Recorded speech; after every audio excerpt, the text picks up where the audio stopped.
Have you ever thought why MSPs fail? What are the key components that make an MSP just go to the ground? That's exactly what we are going to be talking on this video. So without further ado, let's get into it. There are 4 things mainly that you need to nail on your MSP in order to make it grow and thrive.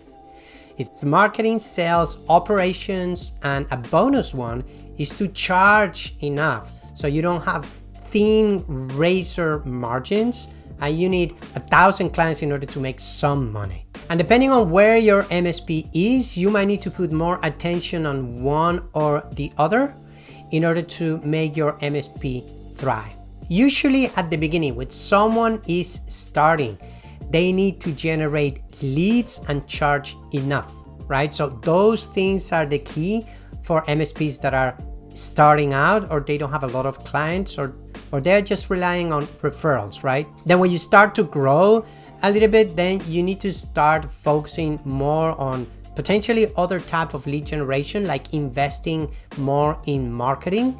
And then you always need to be focusing on how you can increase your margins with your services, and I'm going to tell you how you can do that in a minute. And then you will need to start hiring people. So prior to do that, there's always a challenge, which is you are creating more customers, you are doing a lot of work, you don't have time to do anything else, but at the same time, you know that when you hire someone else and they come to your company, they are not going to know everything that they need to know to help you grow your MSP. Even if it's a technician, you might have your own software that you use, you might have your own specific procedures that you use or steps, and that's going to be something that you're going to need to teach them. In theory, you should have the standard operation procedures or SOPs built up so you can give them to the people that you hire, and then they can have that as a manual,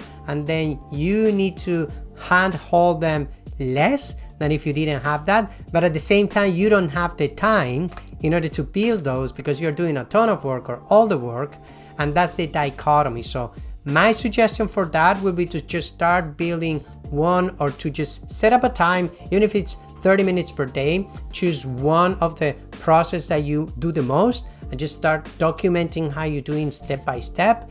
It doesn't matter if you don't finish it in 1 day or in 2 days or in 3 days, just take the time to start building those documents. And that might even help you when you maybe are doing something, to just have something that is structured to follow so you don't make any mistakes. So now at the same time, you might find that you are getting leads, but very little of those are converting.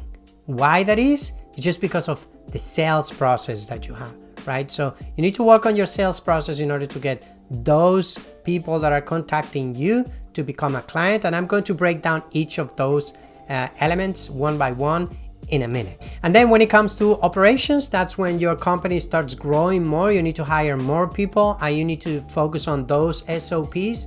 And then you need to focus on people management, okay? So those things are going to be super important to have a well-oiled machine as your MSP that is running with the least fires possible. We all know that each business is going to have fires sooner or later, so you want to minimize the amount of those that you want. So instead of being an MSP owner, you don't become a fireman. Okay, so let's talk about marketing. And I have another video where I talk about the marketing strategies I recommend for MSPs and which ones I don't recommend, so feel free to watch that video on the channel later. But let's first do some definitions. I am going to call sales, when it comes to inbound, after someone becomes a lead, okay? Some people will argue that sales starts before, because you build a brand and people know you, and then that's kind of part of sales, but I'm going to call that marketing.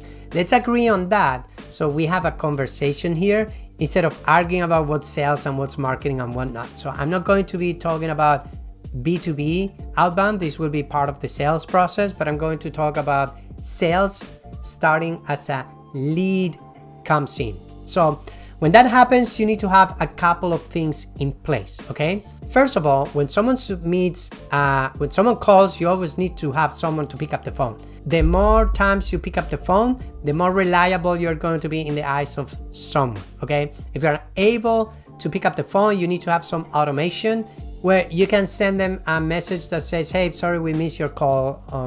How can we help you?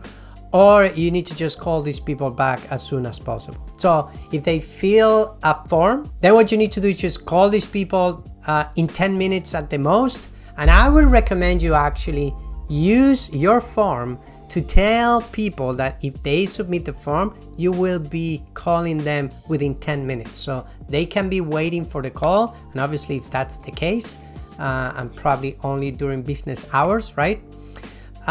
So they can expect that call. Even if they don't pick up the phone, that would be a great thing to do, right? And on the thank you page, you reiterate the same. Hey, thank you for submitting your form. We have received your information. We will be calling you very soon, right? So this could be another part of the sales process that is going to make your potential customers very happy and very connected with you.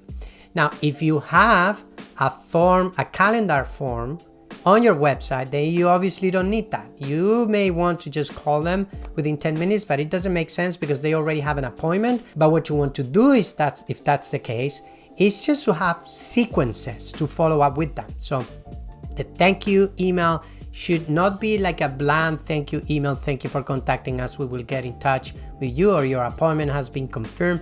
Share resources, share information with them, share case studies, share testimonials, share things like that that are going to make those people trust you more and have more connection with your MSP. And in that way, when they get into a phone conversation with you, they will know you a little bit more. They will know the company a little bit more.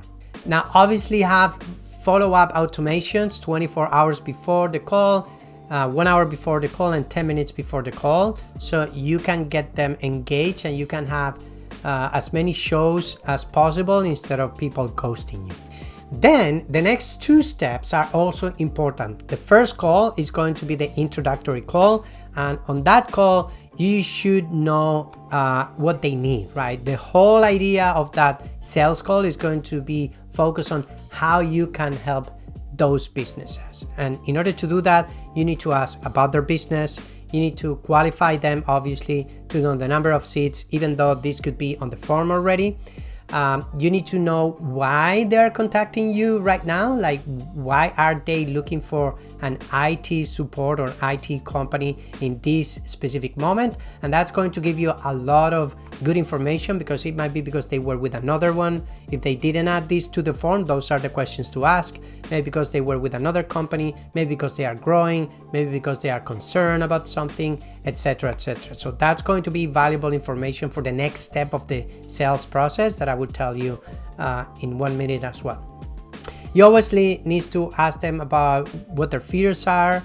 You know, what are the problems that might happen if they don't have IT support and manage IT support, whatever they are looking for. And that's the purpose of that call. Just qualify people, understand their business, know why are they contacting you, what are their fears, and what are their hopes. When you have all this information, you go to the next step, that is setting up another appointment. That is going to be a presentation, and on that presentation you can take all that information that they shared on the first call and you use it to build your presentation. So the presentation is going to be 90% maybe the same for every or most of the businesses that you talk to that are the same type of business. And that 10% that you are going to do specific for them is what's going to connect very good with them. So how do you focus your presentation? What do you talk on your presentation? One of the most important things to do on your presentation is to talk more about benefits and less about features. So the difference between telling a business that you are going to implement the Microsoft 365 suite for them, and that way they can have email, they can have file sharing, they can have team communication together, they might have a network put together for them. Those are items, you know. And when you explain and when you do a presentation like that, do you know what you become? A commodity, because you are not touching the right points that you need to touch. The difference between that and explaining a business, that what you're going to do is enable their team to have their email, and they can use their email anywhere they are in a safe manner, because you are going to manage the passwords, you are going to manage the security, you are going to be able to manage the files that they send to each other. The communication is going to be all built up. All these systems are going to build up in a way that they can scale their company and they can have their team members anywhere in the world, no matter if they are working from home, no matter if they are in a conference and they need to connect to talk or to share or to communicate with their team members. All that is going to be managed so they can grow the company, they can be safe no matter where they are in the world, and that allows everybody in the company to have peace of mind, to be safe, and to scale as the company grows if they need to add more team members anywhere in the world that they want to have a team member. This is very different, right? One is set up based on benefits, on what the company can do and how it can grow, and the other one is just features. So those are basic things that you want to have within your sales process. I'm not going to be talking about outbound and things like that. That could be another video, but this is more within the company and the process internally and how to do it. When it comes to marketing, and I have a full video talking about what strategies are the ones that you want to focus on and which ones you don't want to focus on.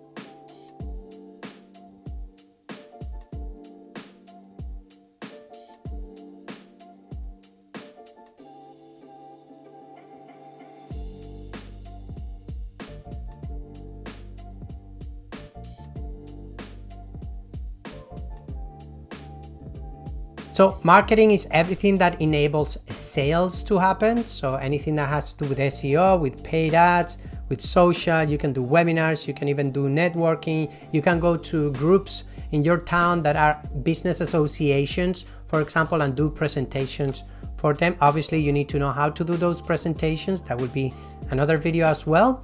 But that's also something that you need to go and work on your business. And again, I have another video talking about that. And then when it comes to operations, I'm going to talk about two specific things. One is building your standard operation procedures, right? So when you are going to hire people, you want to have less fires to put out, the less fires to put out as possible. So instead of becoming a business operator or manager or CEO, you don't become a fireman, right? So you want to start building all these standard operation procedures so you can give them to the team members that you hire as soon as possible. So you need to interact with them the less possible when it comes to explaining how to do things and why to do things, right? So this is one thing. And the other one, you need to learn about managing people, right? Each people are different. I would recommend you to do the DISC assessment with each of your team members to understand them a little bit better, right? And when you understand your team, you know where to put them on your business, and you know how to talk to them, and you know how they can thrive and be happy in your MSP, right? Because it's not that easy to find good people to hire and to keep them for a long time, right? So the D people are people that are direct, are more task oriented, right? So you know how to talk to these people if you have a D type of person.